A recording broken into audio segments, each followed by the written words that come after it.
ಜೀವನದಲ್ಲಿ ಕೆಲ ಕ್ಷಣಗಳು ಬರುತ್ತವೆ. ನಾವು ಸಂಪೂರ್ಣವಾಗಿ ಒದ್ದಾಡಿ ಹೋಗುತ್ತವೆ. ಎಲ್ಲ ದಾರಿಗಳು ಮುಚ್ಚಿದಂತೆ ಅನಿಸುತ್ತದೆ. ಎಲ್ಲರೂ ಮುಂದೆ ಸಾಗುತ್ತಿರುವಂತೆ ಕಾಣುತ್ತದೆ. ಆದರೆ ನಾವು ಮಾತ್ರ ನಿಂತಿರುವಂತೆ ಭಾಸವಾಗುತ್ತದೆ. ಒಂದು ಪ್ರಶ್ನೆ ಮನಸ್ಸಿನಲ್ಲಿ ಮೂಡುತ್ತದೆ. ಇನ್ನೆಷ್ಟು ಹೋರಾಡಬೇಕು? ಇದನ್ನೆಲ್ಲ ಬಿಡಿಬಿಡಲ? ಆದರೆ ಇಂದು ನಾನು ನಿಮಗೆ ಒಂದು ಮಾತು ಹೇಳಲು ಬಂದಿದ್ದೇನೆ. ಬಹುಶಃ ಈ ಒಂದು ಮಾತು ನಿಮ್ಮ ಜೀವನದ ತಿರುವಾಗಬಹುದು. ಎಷ್ಟು ಕಷ್ಟ ಬಂದರೂ ಹೋರಾಟ ನಿಲ್ಲಿಸಬೇಡ. ಹೌದು, ಕಷ್ಟಗಳು ಬರುತ್ತವೆ, ಸೋಲು ಬರುತ್ತದೆ, ಟೀಕೆಗಳು ಬರುತ್ತವೆ. ಕೆಲವೊಮ್ಮೆ ನಮ್ಮವರೇ ನಮ್ಮನ್ನು ಅರ್ಥಮಾಡಿಕೊಳ್ಳುವುದಿಲ್ಲ. ಆದರೆ ನೆನಪಿರಲಿ, ಕತ್ತಲೆ ಎಷ್ಟು ಗಾಢವಾದರೂ ಬೆಳಗಿನ ಸೂರ್ಯೋದಯವನ್ನು ಯಾರೂ ತಡೆಯಲು ಸಾಧ್ಯವಿಲ್ಲ. ಇಂದು ನೀನು ಅನುಭವಿಸುತ್ತಿರುವ ನೋವು ನಾಳೆಯ ನಿನ್ನ ವಿಜಯದ ಕಥೆಯಾಗಬಹುದು.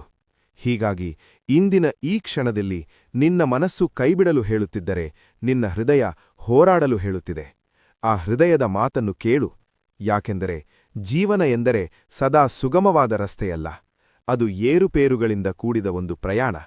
ಕೆಲವೊಮ್ಮೆ ನಾವು ಓಡುತ್ತಾ ಸಾಗುತ್ತೇವೆ, ಕೆಲವೊಮ್ಮೆ ನಿಂತು ಉಸಿರಾಡುತ್ತೇವೆ, ಮತ್ತೊಮ್ಮೆ ಕುಸಿದು ಬೀಳುತ್ತೇವೆ. ಆದರೆ ಒಂದು ಪ್ರಶ್ನೆ ಮುಖ್ಯ: ನಾವು ಮತ್ತೆ ಎದ್ದುಕೊಳ್ಳುತ್ತೇವೆಯಾ? ಎಷ್ಟು ಕಷ್ಟ ಬಂದರೂ ಹೋರಾಟ ನಿಲ್ಲಿಸಬೇಡ. ಇದು ಕೇವಲ ಒಂದು ವಾಕ್ಯವಲ್ಲ, ಬದುಕನ್ನು ಬದಲಾಯಿಸುವ ಶಕ್ತಿ ಹೊಂದಿದ ಮಂತ್ರ. ಮಕ್ಕಳಿಗೆ ಓದಿನಲ್ಲಿ ಕಷ್ಟ ಬರುತ್ತದೆ, ವಿದ್ಯಾರ್ಥಿಗಳಿಗೆ ಪರೀಕ್ಷೆಯಲ್ಲಿ ವಿಫಲತೆ ಎದುರಾಗುತ್ತದೆ, ಯುವಕರಿಗೆ ಉದ್ಯೋಗದ ಚಿಂತೆ ಕಾಡುತ್ತದೆ, ಮಹಿಳೆಯರು ಕುಟುಂಬದ ಜವಾಬ್ದಾರಿಗಳ ಮಧ್ಯೆ ತಮ್ಮ ಕನಸುಗಳನ್ನು ಕಳೆದುಕೊಳ್ಳುತ್ತಾರೆ, ಮಧ್ಯ ವಯಸ್ಸಿನವರು ಆರ್ಥಿಕ ಸಮಸ್ಯೆಗಳನ್ನು ಎದುರಿಸುತ್ತಾರೆ, ಹಿರಿಯರು ಆರೋಗ್ಯದ ಸವಾಲುಗಳನ್ನು ಎದುರಿಸುತ್ತಾರೆ.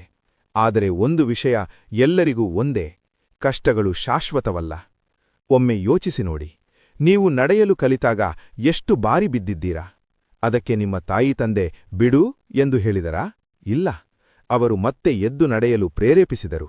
ಇಂದು ನೀವು ನಡೆಯುತ್ತಿದ್ದೀರಾ, ಓಡುತ್ತಿದ್ದೀರಾ, ಏಕೆಂದರೆ ನೀವು ಹೋರಾಟ ನಿಲ್ಲಿಸಲಿಲ್ಲ. ಸೋಲು ಎಂದರೆ ಅಂತ್ಯವಲ್ಲ, ಸೋಲು ಒಂದು ಪಾಠ. ಪ್ರತಿ ವಿಫಲತೆ ನಮ್ಮನ್ನು ಇನ್ನಷ್ಟು ಬಲವಾಗಿಸುತ್ತದೆ. ಹೋರಾಟ ಮಾಡುತ್ತಿರುವ ವ್ಯಕ್ತಿ ಮಾತ್ರ ನಿಜವಾದ ವಿಜಯಿ. ಹೋರಾಟ ಬಿಟ್ಟವನು ಮಾತ್ರ ಸೋತವನು. ಜೀವನದಲ್ಲಿ ದೊಡ್ಡ ಸಾಧನೆ ಮಾಡಿದ ಪ್ರತಿಯೊಬ್ಬರ ಹಿಂದೆ ಕಠಿಣ ಹೋರಾಟವಿದೆ. ಅವರು ಕಷ್ಟಗಳನ್ನು ಕಂಡರು, ಟೀಕೆಗಳನ್ನು ಸಹಿಸಿದರು, ಕೆಲವೊಮ್ಮೆ ಏಕಾಂಗಿ ಅನಿಸಿತು. ಆದರೆ ಅವರೊಂದು ನಿರ್ಧಾರ ತೆಗೆದುಕೊಂಡರು: ಯಾವ ಪರಿಸ್ಥಿತಿಯಲ್ಲೂ ನಿಲ್ಲುವುದಿಲ್ಲ. ನೀವು ಇಂದು ಎದುರಿಸುತ್ತಿರುವ ಸಮಸ್ಯೆ ನಾಳೆ ನಿಮ್ಮ ಶಕ್ತಿಯಾಗಬಹುದು. ನೀವು ಇಂದು ಅಳುತ್ತಿರುವ ವಿಷಯ ನಾಳೆ ನಿಮ್ಮ ನಗುಗೆ ಕಾರಣವಾಗಬಹುದು. ಇಂದು ನಿಮಗೆ ಅಸಾಧ್ಯವೆನಿಸುವ ಕೆಲಸ ನಾಳೆ ನಿಮ್ಮ ಹೆಮ್ಮೆಯಾಗಬಹುದು. ಕಷ್ಟ ಬಂದಾಗ 2 ಆಯ್ಕೆಗಳಿರುತ್ತವೆ: ಕೈಬಿಡುವುದು, ಹೋರಾಡುವುದು. ಕೈಬಿಟ್ಟರೆ ತಾತ್ಕಾಲಿಕ ಶಾಂತಿ ಸಿಗಬಹುದು, ಆದರೆ ಜೀವಮಾನ ಪಶ್ಚಾತ್ತಾಪ ಉಳಿಯುತ್ತದೆ. ಹೋರಾಡಿದರೆ ತಾತ್ಕಾಲಿಕ ನೋವಿರುತ್ತದೆ, ಆದರೆ ಶಾಶ್ವತ ಗೌರವ ಸಿಗುತ್ತದೆ. ನಿಮ್ಮ ಕನಸುಗಳು ಸುಲಭವಾಗಿ ಸಿಗುವುದಿಲ್ಲ. ಅವು ನಿಮ್ಮ ಸಹನೆ, ಪರಿಶ್ರಮ ಮತ್ತು ನಂಬಿಕೆಯನ್ನು ಪರೀಕ್ಷಿಸುತ್ತವೆ. ಆ ಪರೀಕ್ಷೆಯಲ್ಲಿ ಪಾಸಾಗಬೇಕಾದರೆ ಒಂದು ಗುಣ ಬೇಕು: ಹಠ ಮತ್ತು ಹೋರಾಟದ ಮನೋಭಾವ. ಗಮನದಲ್ಲಿಡಿ, ಕತ್ತಲೆ ನಂತರವೇ ಬೆಳಕು ಬರುತ್ತದೆ. ಮಳೆಯ ನಂತರವೇ ಇಂದ್ರಧನುಸ್ಸು ಮೂಡುತ್ತದೆ. ರಾತ್ರಿ ಎಷ್ಟು ದೀರ್ಘವಾದರೂ ಬೆಳಗ್ಗೆ ಖಚಿತವಾಗಿ ಬರುತ್ತದೆ.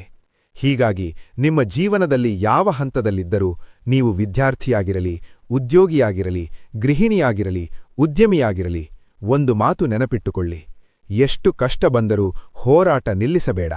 ನಿನ್ನೊಳಗೆ ಅಸಾಧಾರಣ ಶಕ್ತಿಯಿದೆ. ನಿನ್ನ ಕಥೆ ಇನ್ನೂ ಮುಗಿದಿಲ್ಲ. ನಿನ್ನ ಉತ್ತಮ ದಿನಗಳು ಮುಂದೆ ಇವೆ.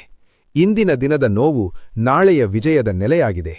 ಕೊನೆಗೆ ಒಂದು ಮಾತು: ಸಮಸ್ಯೆಗಳು ನಿನ್ನನ್ನು ಪರೀಕ್ಷಿಸಲು ಬರುತ್ತವೆ, ಆದರೆ ನಿನ್ನ ಧೈರ್ಯವೇ ಅವುಗಳನ್ನು ಸೋಲಿಸುತ್ತದೆ. ಆದ್ದರಿಂದ ಬಿದ್ದನೂ ಎದ್ದು ನಿಲ್ಲು, ಅಳಿದರೂ ಮತ್ತೆ ನಗು, ಸೋತರೂ ಮತ್ತೆ ಪ್ರಯತ್ನಿಸು. ಯಾಕೆಂದರೆ ಹೋರಾಟ ಮಾಡುವವನೇ ಇತಿಹಾಸ ಬರೆಯುತ್ತಾನೆ.